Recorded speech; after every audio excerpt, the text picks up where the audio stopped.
Yesus, terima kasih. Pada kali ini kami datang di hadapan-Mu Tuhan. Kami mau datang ke hadirat-Mu, kami mau menyembah-Mu Tuhan. Terima kasih Yesus. Haleluya Yesus.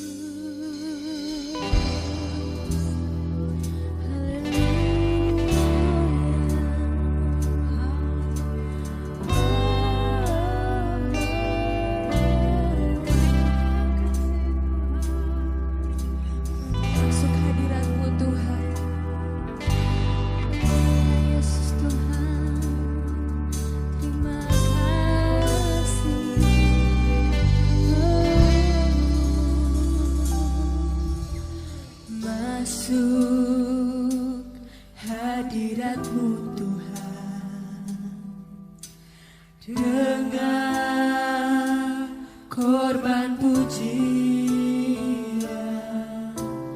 Masuk hadirat-Mu Tuhan, berhiaskan kekudusan.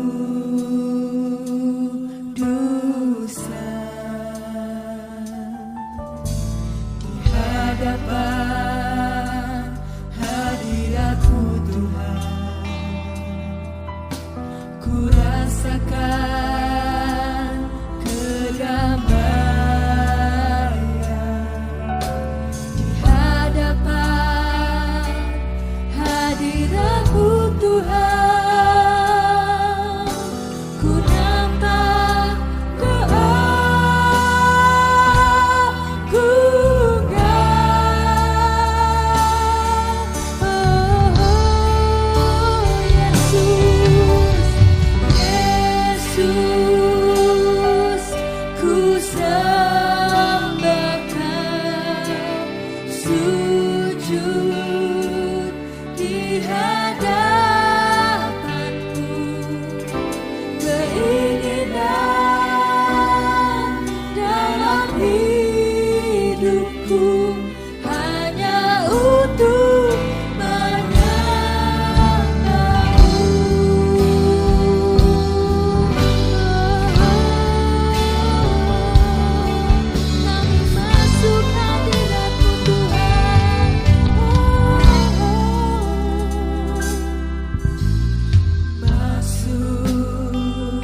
sujud di hadap keinginan kami Tuhan.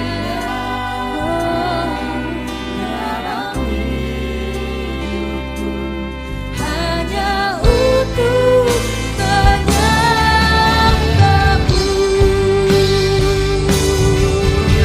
keinginan dalam hidupku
membentuk hati kami Tuhan. Terima kasih Tuhan, kami serahkan hidup kami hanya di dalam nama Tuhan kami Yesus Kristus. Haleluya. Amin.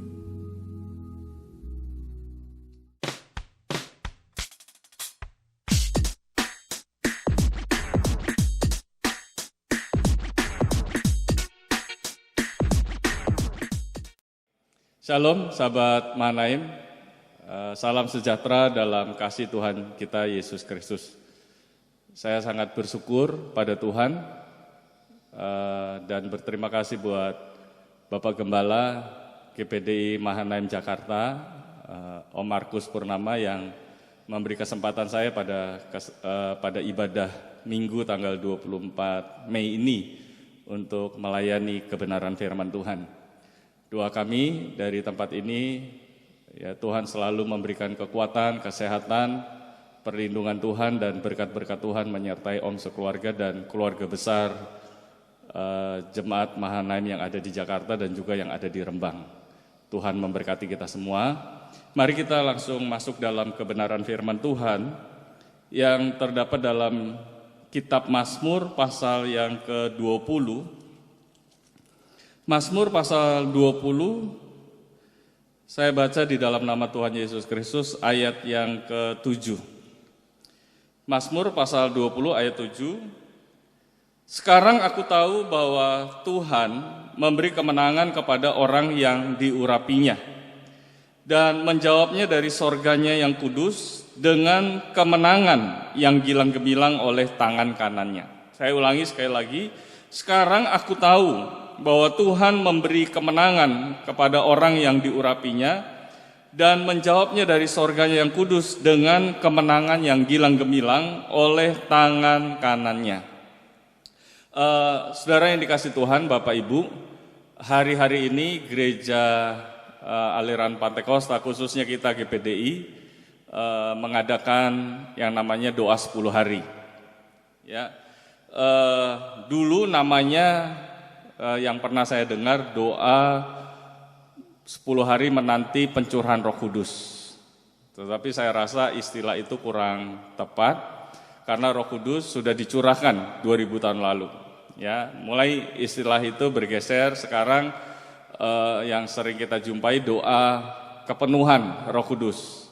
Ya, atau mungkin nama-nama lain seperti rally doa 10 hari atau praise and worship dan sebagainya. Nah, seringkali dalam ibadah-ibadah ini ya, dulu sebelum adanya pandemi COVID-19 biasanya gereja mengadakan ini. Tetapi karena adanya COVID-19 ini maka terutama yang di daerah masih zona merah, maka tidak diadakan, mungkin diadakan secara online. Dan gereja Mahanaim Rembang juga mengadakan secara online. Ya. Bapak Ibu, saudara semua yang di Rembang boleh menyaksikan itu setiap hari, ya, rally doa sepanjang 10 hari. Nah, biasanya di hari-hari seperti itu diberitakan firman seputar tentang Roh Kudus, ya, apa itu Roh Kudus, ya, pribadi Roh Kudus dan sebagainya. Nah, seringkali kita sebagai orang-orang percaya terlalu fokus kepada hal-hal yang praktis. Satu contoh misalnya, kita sering terlalu memikirkan atau memusingkan bagaimana kita berdoa, ya berdoa merinding, bergetar-getar, kemudian melompat-lompat dan rebah, ya atau mungkin juga basah roh dan sebagainya. Saya bukannya alergi dengan semuanya itu, saudara. Saya anak GPDI dan orang tua saya yang saya tahu kalau tidak salah itu guru Roh Kudus. Jadi saya tidak alergi tentang itu, percayalah. Tetapi banyak anak Tuhan terlalu fokus kepada hal-hal yang seperti itu dan tidak memikirkan atau mengabaikan hal yang esensi kenapa Tuhan taruh rohnya di dalam hidup kita. Nah, melalui kebenaran firman Tuhan pada ibadah ini, mari kita lihat salah satu tujuan utama Tuhan taruh rohnya di dalam hidup kita, supaya kita dijumpai oleh Tuhan sebagai anak-anak Tuhan yang terbiasa menang. Ya, firman Tuhan katakan gini, sekarang aku tahu bahwa Tuhan memberi kemenangan kepada orang yang diurapinya. Jadi salah satu tujuan Tuhan menaruh rohnya di dalam hidup kita adalah supaya kita ini menjadi anak-anak Tuhan yang dijumpai oleh Tuhan terbiasa menang, Pak Ibu. Ya, terbiasa menang. Hari ini menang, besok menang, besok lusa menang, minggu besok menang, bulan depan menang, dan tahun depan menang, dan seterusnya. Kita terbiasa menang. Ya, terbiasa menang. Nah, aneh sekali kalau ada anak-anak Tuhan yang hidupnya terus kalah. Ya, hidupnya terus kalah. Ya, roh apa? Kita perlu periksa ulang, cek ulang.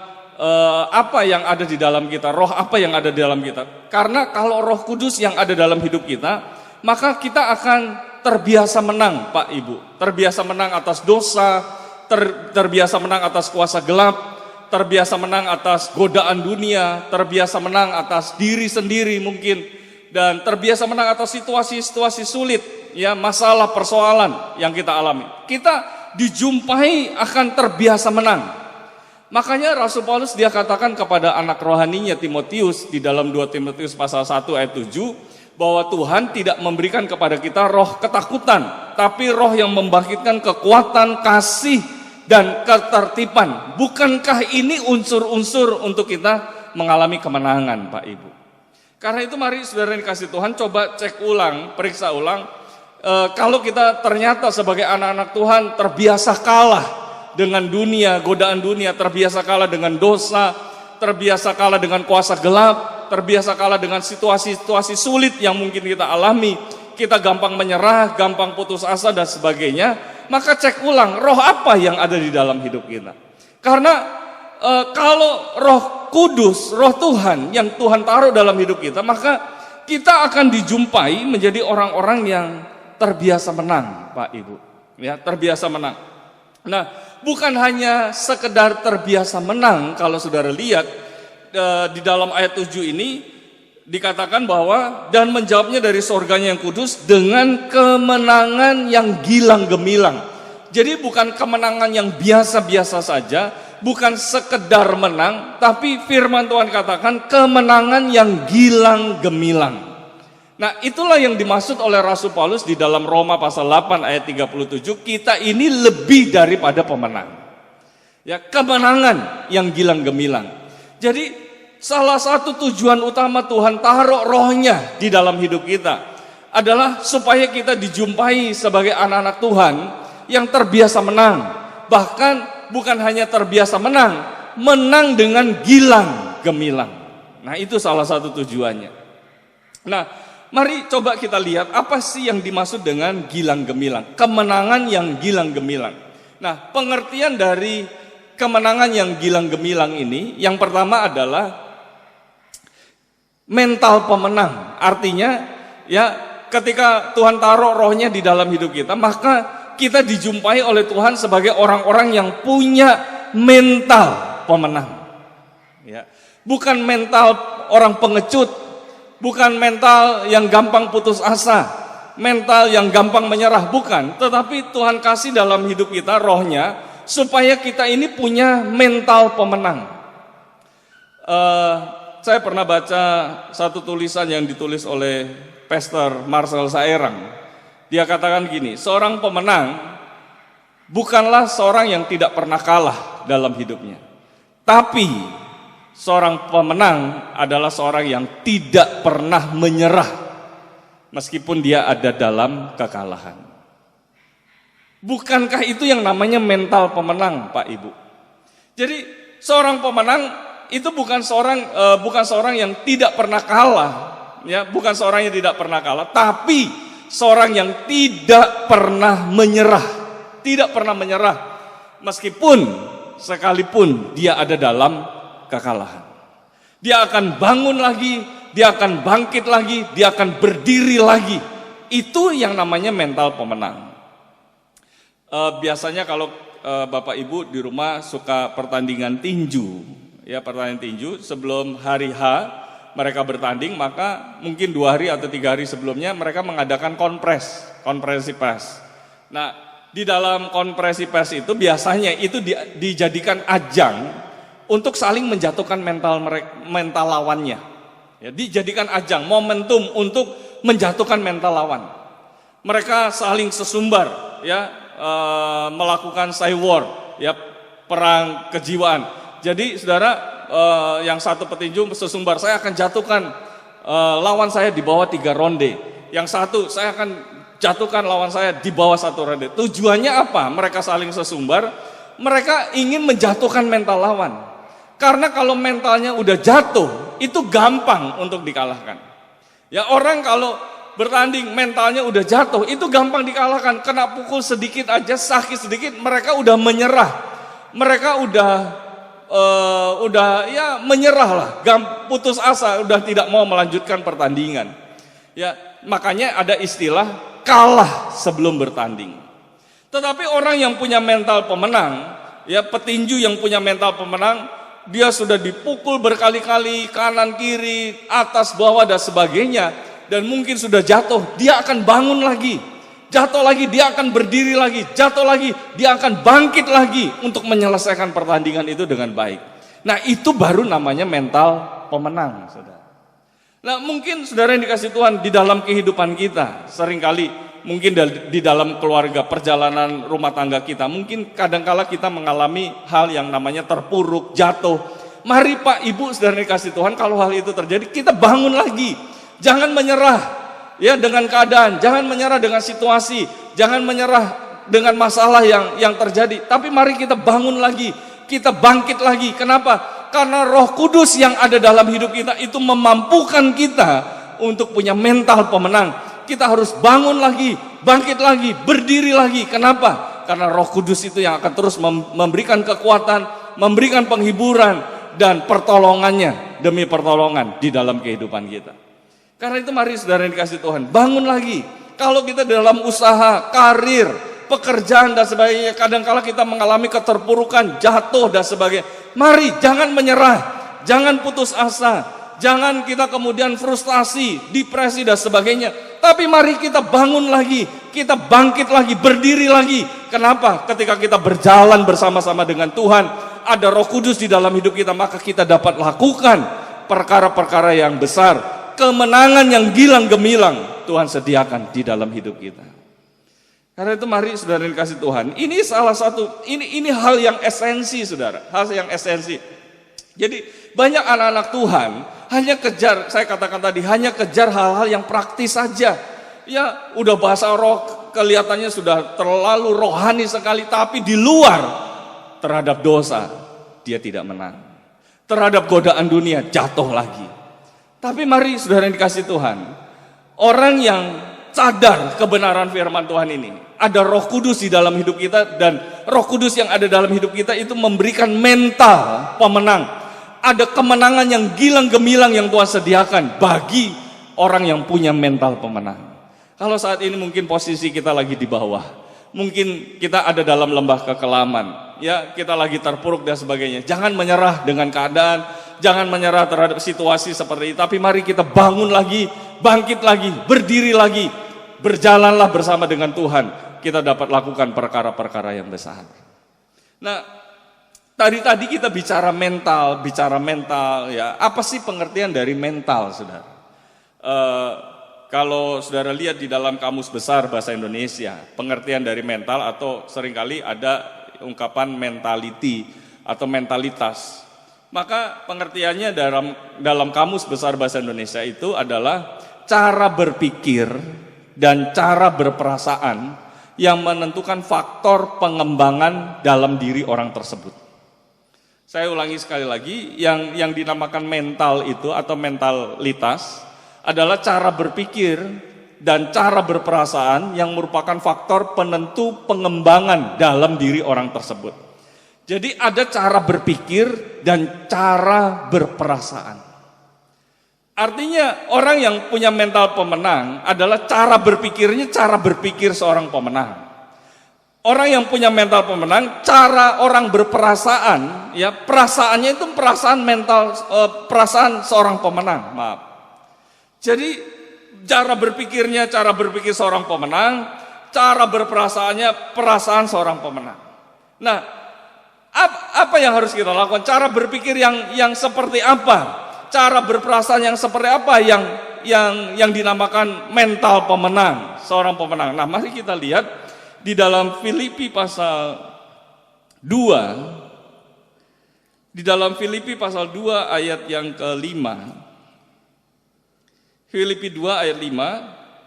Hendaklah kamu dalam hidupmu bersama menaruh pikiran dan perasaan yang terdapat juga dalam Kristus Yesus. Hendaklah kamu dalam hidupmu bersama menaruh pikiran dan perasaan yang terdapat juga dalam Kristus Yesus. Menaruh pikiran dan perasaan yang terdapat juga di dalam Kristus Yesus. Jadi, bagaimana supaya kita punya mental pemenang? Mari Pak, Ibu, pakailah cara berpikir Kristus. Pakailah cara berperasaan Kristus. Kita akan punya mental seorang pemenang. Coba lihat Yesus. Ketika ada masalah, pernah nggak dia menyerah? Tidak pernah. Ketika orang jahat sama dia, justru dia bilang, ampuni orang yang bersalah kepada kamu. Ya, kasihlah musuhmu. Itu kan yang dikatakan Yesus. Ya, ketika orang berlaku tidak adil kepada dia bukannya dendam, kemudian disimpan, sakit hati dan sebagainya. Tidak. Bukankah itu berperasaan yang seorang pemenang, saudara? Ya, seorang pemenang. Jadi, mari kita lihat Yesus ketika diolok, dijelek-jelekan, bahkan dihianati orang-orang terdekatnya sekalipun, murid-murid meninggalkan dia. Justru ketika dia sudah bangkit, dia datang kepada murid-murid, murid-murid tidak ada lauk, dia kasih lauk, saudara. Dia kasih ikan. Bayangin, tidak ada dendam, tidak ada ini dan sebagainya. Bukankah itu cara berpikir dan cara berperasaan seorang pemenang, Pak Ibu? Nah, mari saudara dikasih Tuhan, ketika di dalam kehidupan kita ini mungkin kita ada masalah, persoalan, jangan kita gampang menyerah, jangan kita gampang putus asa, mengeluh, bersungut-sungut, salahkan keadaan, salahkan si A dan sebagainya. Tapi mari saudara yang dikasih Tuhan, dalam situasi yang seperti ini, Tuhan kasih kekuatan untuk kita tetap maju terus. Mungkin kita lagi di bawah, kita akan bangkit lagi, berdiri lagi, untuk kita tetap berjalan bersama dengan Tuhan. Terus hadapi sampai kemenangan yang gilang gemilang Tuhan sediakan di dalam hidup kita. Karena itu mari saudara dikasih Tuhan, cara berpikir dan berperasaan yang juga terdapat dalam Kristus Yesus. Kalau ada orang yang jahat sama kita, orang jelek-jelekan kita, fitnah kita, santai aja, gak ada masalah. Bahkan kita bisa mengampuni orang-orang yang seperti itu. Kenapa? Kita pakai cara berperasaannya seperti Yesus. Karena itu mari di momen-momen seperti ini saudara, mari pahami kebenaran firman Tuhan ini. Salah satu tujuan utama Roh Kudus itu ditaruh dalam hidup kita, supaya kita ini dijumpai oleh Tuhan menjadi orang-orang yang punya mental pemenang. Orang-orang yang cara berpikirnya itu beda dengan cara berpikir dunia. Orang-orang yang punya cara berperasaannya itu beda dengan cara berperasaan orang-orang dunia. Orang-orang dunia cara berpikirnya mungkin dan cara berperasaan ketika ada masalah, ada persoalan, mereka gampang menyerah, gampang putus asa, gampang mengeluh, gampang bersungut-sungut. Tetapi kita sebagai anak-anak Tuhan yang ada Roh Kudus di dalam hidup kita, ada masalah, ada persoalan, iya, tapi kita tetap maju terus, tetap semangat, tetap setia melayani Tuhan sampai kemenangan yang gilang gemilang itu Tuhan sediakan di dalam hidup kita. Nah, mari saudara yang dikasih Tuhan, ini yang pertama, arti dari kemenangan yang gilang gemilang. Nah, coba kita lihat kembali ke Mazmur pasal 20 tadi. Pengertian yang kedua dari kemenangan yang gilang gemilang, selain tadi mental pemenang, yang kedua adalah terlatih untuk biasa menang. Nah, gini ya Pak Ibu, untuk punya mental pemenang itu tidak mudah seperti membalikan telapak tangan. Ya, tidak mudah. Itu lewat proses, lewat latihan. Makanya pengertian yang kedua dari kemenangan yang gilang gemilang itu terlatih untuk biasa menang. Harus dilatih, saudara. Harus dilatih, terlatih. Ya, latihan lewat apa? Lewat proses-proses hidup yang kita alami. Proses hidup, kesulitan, kesusahan yang kita alami, masalah, persoalan yang kita alami. Nah, itu kita harus dilatih itu supaya kita ini terbiasa menang, terbiasa punya mental pemenang, terbiasa ketika kita mungkin jatuh, kita akan bangun lagi, terjatuh kita akan berdiri lagi, jatuh kita akan bangkit lagi, dan berjalan bersama dengan Tuhan. Sampai kemenangan yang gilang gemilang itu Tuhan nyatakan di tengah-tengah hidup kita.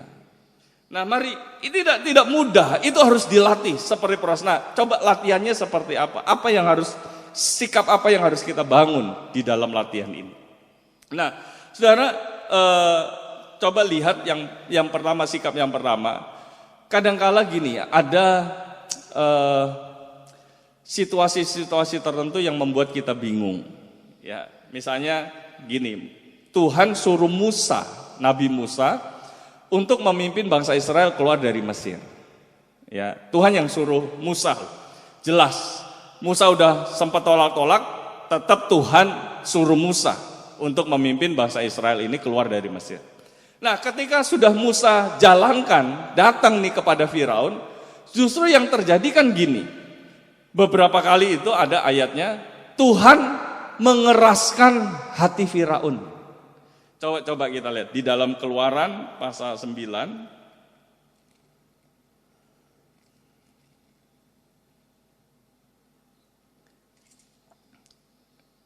Ya, ayat yang ke-12. Keluaran pasal 9 ayat 12, tetapi Tuhan mengeraskan hati Firaun sehingga ia tidak mendengarkan mereka. Seperti yang telah difirmankan Tuhan kepada Musa. Nah, coba saudara lihat. Tuhan yang suruh Musa memimpin bangsa Israel keluar dari Mesir. Tapi sepertinya Tuhan yang menghalang-halangi Musa untuk supaya bawa bangsa itu keluar dari Mesir. Sepertinya seperti itu. Ya, padahal Tuhan yang suruh. Tapi kok Tuhan yang mengeraskan hati Firaun? Ini bukan sekali dua kali, saudara. Coba saudara lihat di pasal 10, ya ayat yang ke-20. Ayat yang ke-20 dikatakan, tetapi Tuhan mengeraskan hati Firaun sehingga tidak mau membiarkan orang Israel itu pergi, saudara. Ya, Tuhan mengeraskan hati Firaun. Tuhan mengeraskan, jelas di sini. Tuhan yang mengeraskan. Nah, kemudian di ayat 27 juga seperti itu. Tetapi Tuhan mengeraskan hati Firaun. Kan bingung, saudara. Tuhan yang utus Musa, tapi sepertinya kok Tuhan yang menghalang-halangi Musa dengan cara mengeraskan hati Firaun. Ini kan bingung. Nah, seringkali situasi-situasi bingung seperti ini kita hadapi. Misalnya kita sudah melayani Tuhan, mungkin kita udah setia kepada Tuhan, kita udah berkorban, memberi persembahan, perpuluhan dan sebagainya. Kita udah baik, jadi orang baik. Kok sepertinya masalah tidak berhenti datang dalam hidup kita. Kita ngalami ini, belum selesai, ngalami lagi. Sepertinya bingung, sepertinya kok seperti ini ya. Ya kok seperti ini. Katanya janji firman Tuhan, Tuhan akan memberkati engkau, Tuhan akan menolong engkau. Kok nyatanya seperti ini? Kita kadang-kala ada dalam situasi seperti ini. Ya, tetapi saudara, saya percaya apa yang Tuhan kerjakan pasti tujuannya itu baik. Nah, kenapa sih sampai Tuhan mengeraskan hati Firaun? Nah, coba lihat di dalam pasal 14. Di dalam pasal 14 ayat 17. Tetapi sungguh aku akan mengeraskan hati orang Mesir sehingga, nah ini tujuan Tuhan, sehingga mereka menyusul orang Israel dan terhadap Firaun dan seluruh pasukannya, keretanya dan orangnya yang berkuda, aku akan menyatakan kemuliaanku. Ya, tujuannya rupa-rupanya Tuhan mengeraskan hati Firaun, tujuannya supaya ketika bangsa Israel keluar dari Mesir, Firaun dan tentaranya itu kejar mereka, kejar orang-orang Israel ini. Nah, dikejar. Nah, Tuhan punya cara.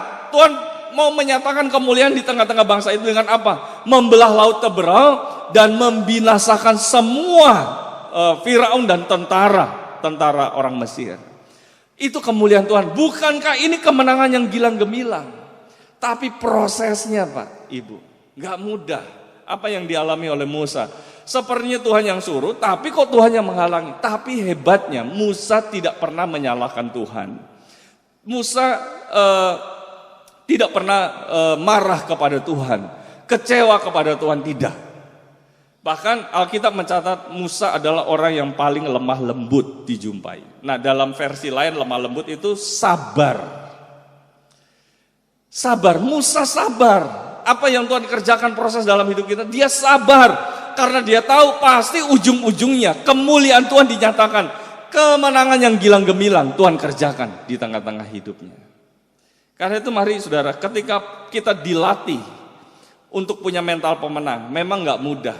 Kadang-kala kita menghadapi situasi-situasi yang membuat kita bingung, membuat kita bertanya-tanya, kenapa ini Tuhan dan sebagainya. Tapi mari bangun gaya hidup orang yang pemenang, mental pemenang. Apa itu? Sabar. Sabar hadapi ini. Mungkin Bapak Ibu saat ini sedang mengalami masalah persoalan. Bapak Ibu udah setia sama Tuhan. Bapak Ibu udah korban segala-galanya untuk Tuhan, melayani Tuhan dan sebagainya, kerja keras untuk Tuhan. Tapi kok nyatanya seperti ini? Sabar. Percayalah Pak, ujungnya kemuliaan Tuhan itu akan dinyatakan di tengah-tengah kita. Nah, itu yang dinamakan kemenangan yang gilang gemilang. Karena itu mari, kalau saat ini mungkin kita sedang diproses untuk punya mental seorang pemenang, supaya kita terbiasa menang, hari ini menang, besok menang, minggu depan menang, terus bulan depan menang, tahun depan menang, terus menerus kita sebagai orang-orang yang menang, punya mental pemenang. Ya, saudara harus bangun gaya hidup orang yang sabar.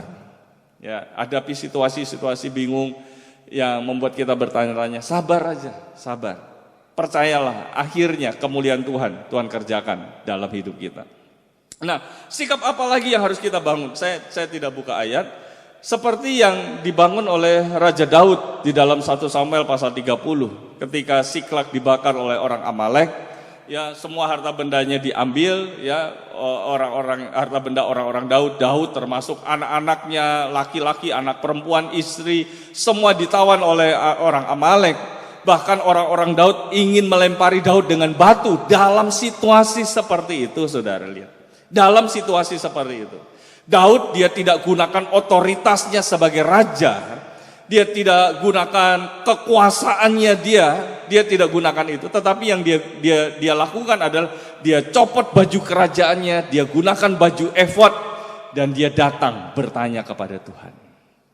Biasakan Pak Ibu, ketika kita hadapi situasi sulit dalam proses demi proses yang Tuhan izinkan terjadi dalam hidup kita, jangan kita andalkan manusia. Mari datang sama Tuhan, biasakan tanya sama Tuhan. Biasakan untuk datang nyembah Tuhan, berdoa sama Tuhan. Ya, jangan biasakan cari pertolongan kepada manusia. Jangan biasakan cari pembelaan kepada manusia. Jangan biasakan untuk cari kekuatan, dukungan kepada manusia. Jangan.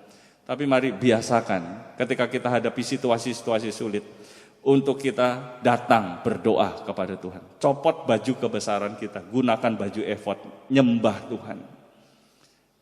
Nah, ini sikap yang kedua yang harus dibangun selain sabar. Biasakan untuk kita tanya Tuhan, andalkan Tuhan dalam hidup kita. Yang terakhir, kalau sudah lihat di dalam 2 Tawarik pasal 20, ya kalau sudah lihat Tuhan memberi kemenangan kepada Yosafat atas 3 bangsa yang mengepung Yosafat. Yosafat sempat mengalami ketakutan dan sebagainya, tetapi pembelaan Tuhan, ya Tuhan yang ganti berperang, ya mereka hanya menonton saja. Nah, apa yang dilakukan oleh Yosafat? Dia katakan kepada orang-orang Israelnya, dia pimpin penyanyi-penyanyi untuk menyanyi di hadapan musuh, dan katakan bahwasanya Allah itu baik untuk selama-lamanya. Ya, itu sudah lihat di dalam 2 Tawarik itu, pasal 20. Nah, ketika mereka menyanyi, maka Tuhan yang berperang ganti mereka. Tuhan membuat penghadang sehingga orang Amon, Moab itu mereka saling serang. Orang-orang dari pegunungan saya, mereka saling menyerang. Bangsa Israel hanya melihat aja, saudara. Hanya memperhatikan aja. Dan musuh mereka saling berserang satu sama lain, dan akhirnya mereka mengalami kemenangan. Bukankah itu kemenangan yang gilang gemilang? Nah, mari saudara, ketika ada mungkin Moab, Amon, ya atau orang-orang Seir yang coba menghadang kita, yang membuat kita kadangkala kita takut dan sebagainya, mari biasakan, jangan kita mengeluh, jangan kita bersungut-sungut, tetapi biasakan untuk kita memuji Tuhan, untuk kita menaikkan puji-pujian kepada Tuhan, untuk kita bersuka cita di hadapan Tuhan. Biasakan itu. Jadi ketika kita diproses Tuhan, kita harus biasakan untuk sabar, biasakan untuk bertanya kepada Tuhan, biasakan untuk memuji Tuhan. Saya percaya kemenangan yang gilang gemilang Tuhan akan nyatakan dan kerjakan di tengah-tengah hidup kita. Nah, mari Pak Ibu Saudara dikasih Tuhan dimanapun kita berada, baik yang ada di Jakarta maupun yang ada di Rembang. Mari melalui kebenaran firman Tuhan ini, ya, alasan utama Tuhan taruh rohnya di dalam hidup kita, supaya kita dijumpai menjadi orang-orang yang menang, bahkan menang yang gilang gemilang, saudara. Kemenangan dengan gilang gemilang. Ya, punya mental pemenang, cara berpikir dan cara berperasaan kita beda dengan orang dunia. Cara berpikir dan perasaan kita adalah cara berpikir dan perasaan seperti Yesus. Ketika orang jahat sama kita justru balas dengan kebaikan. Ketika ada masalah persoalan, kita tidak gampang menyerah, tidak gampang putus asa. Kita akan bangkit lagi, kita akan bangun lagi, berdiri lagi, berjalan bersama dengan Tuhan. Kita dapat lakukan perkara-perkara besar. Bahkan ketika kita diproses untuk kita punya mental pemenang, dalam situasi seperti itu dilatih untuk punya mental pemenang. Mari kita tetap sabar, kita tetap andalkan Tuhan, puji Tuhan, dan kemenangan yang gilang gemilang Tuhan akan kerjakan di tengah-tengah hidup kita. Selamat jadi orang-orang yang menang, bahkan lebih dari pemenang. Tuhan memberkati kita semua. Amin. Mari kita tundukkan kepala, kita berdoa. Bapa kami di dalam sorga yang kami panggil di dalam nama Tuhan Yesus Kristus. Terima kasih buat kebenaran firman Tuhan pada saat ini, yang memberikan kami satu pemahaman baru bahwa salah satu alasan kenapa Tuhan taruh rohnya di dalam hidup kita, supaya kami dijumpai oleh Tuhan menjadi orang-orang yang terbiasa menang, terus menang di dalam hidup kami. Bahkan kemenangan yang gilang gemilang Tuhan sediakan dalam hidup kami. Ajar kami punya mental pemenang Tuhan. Ajar cara berpikir kami dan cara berperasaan kami seperti cara berpikir dan berperasaan yang seperti Yesus. Ketika ada masalah, kami tidak mudah menyerah, kami tidak mudah putus asa, kami tidak mudah mengeluh, tidak mudah bersungut-sungut, tetapi kami akan bangun lagi, kami akan bangkit lagi, kami akan berdiri lagi. Kami tahu ada Roh Kudus yang memberikan kekuatan kepada kami, ada Roh Kudus yang siap memberikan penghiburan, pertolongan demi pertolongan Tuhan nyatakan melalui karya-karya Roh Kudus, sehingga kami boleh mengalami kemenangan yang gilang gemilang. Kalau kami saat ini sedang diproses oleh Tuhan, ajar kami untuk tetap sabar, ajar kami untuk tetap mengandalkan Tuhan, ajar kami Tuhan untuk tetap memuji, memuliakan nama Tuhan. Kami percaya apapun yang Tuhan kerjakan dalam hidup kami untuk melatih kami punya mental pemenang. Kami percaya akhir-akhirnya, ujung-ujungnya kemuliaan Tuhan nyatakan di dalam hidup kami. Terima kasih Tuhan, terima kasih. Berkati Bapak Gembala yang ada di Jakarta, berkati keluarganya, keluarga pastori, berkati keluarga besar Mahanaim yang ada di Jakarta dan juga Mahanaim yang ada di Rembang. Berkati kami semua Tuhan, yang lemah Tuhan kuatkan, yang susah Tuhan hiburkan. Mata pencarian kami Tuhan berkati, apapun pekerjaan kami Tuhan, Engkau yang campur tangan menolong memberkati. Di tengah situasi seperti ini kami percaya pembelaan Tuhan kerjakan di tengah-tengah kami. Terima kasih Tuhan, terima kasih. Terima kasih buat lawatan Tuhan, terima kasih buat jamahan Tuhan, terima kasih buat karya-karya Tuhan yang kami percaya ketika kami berjalan bersama dengan Engkau, kemenangan demi kemenangan, kemenangan yang gilang gemilang Tuhan nyatakan terus di tengah-tengah hidup kami. Terima kasih Tuhan, terima kasih. Dan kami serahkan doa ini hanya di dalam nama Tuhan Yesus Kristus. Mari sama-sama yang percaya kita katakan amin.